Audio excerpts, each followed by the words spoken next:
Magandang tanghali po sa lahat. Tayo nagbabalik ulit dito sa ating mahiwagang channel. Ayan po. Ayan, babalik po tayo sa ating YouTube channel para mapag-discuss ulit ng coins. Ayan, mag-sharing ng kanyang mga presyo sa ating mga online selling. Isa naman tayong kolektor. Ayan.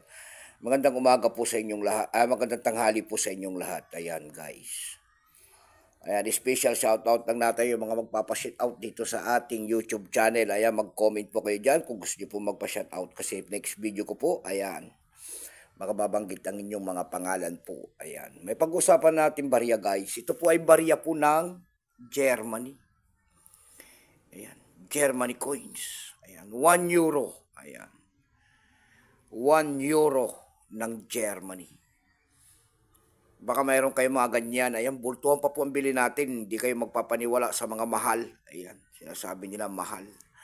Mura pa po ito. Ayan, kaya nga wala nga naghahanap ng mga kolektor. Paano naman natin may bibigay?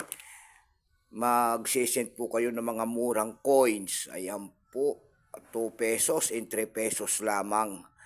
Yung mga mga nauna kong mga upload po na dito po sa ating YouTube channel. Ayan, mura pa po yung mga sinisend nyo sa akin na mga coins. Bihira lamang po yung mahal. Ayan, sana naintindihan nyo naman po. Ayan ang ating pag-uusapang barya, guys. 1 euro ng Germany. Pero bago yan, tayo magpapasalamat muna sa lahat ng ating mga masugid na tagapagsubaybay dito sa ating munting channel, lalo-lalo na ang aking mga subscriber dyan. Thank you so much sa inyong lahat, guys. Maraming salamat din po sa mga nanonood doon sa ating FB page. Lahat po na nakapalo sa aking FB page. Ayan. Thank you so much sa inyong lahat. Mabuhay po kayo and God bless. Follow nyo naman sana ang aking FB page. Ayan. Yun naman po, hindi pa po nakapag-subscribe dito sa ating munting channel. Anyayaan ko lang sana kahit malaking tulong na po o bagay sana ang inyong magagawa.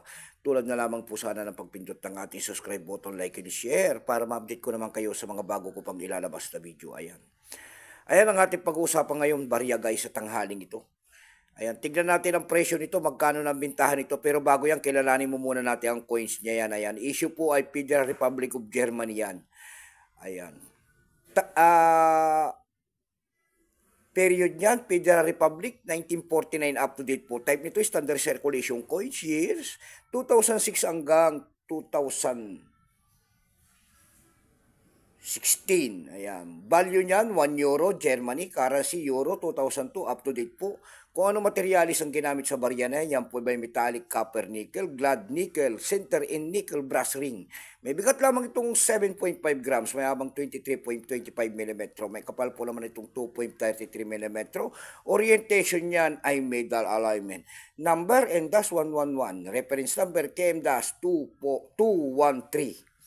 Ito pong year 2002 na ito, maraming variety, 15 variety. Pero itong atin, ito po ay 2002A kung tawagin niya. Ito po ay 45%. Kung ilang piraso pong ginawa sa barya na hawak natin, ito po ay 367,895,000 piraso po. May appraisal price na yan po doon sa ating numista kung tawagin ng ating mga kolektor. Yung kanya extra fine po ay nagkakahalaga po ng 61 pesos. Yung kanyang uncirculated naman ay 120 pesos. Dako naman tayo sa kanyang price.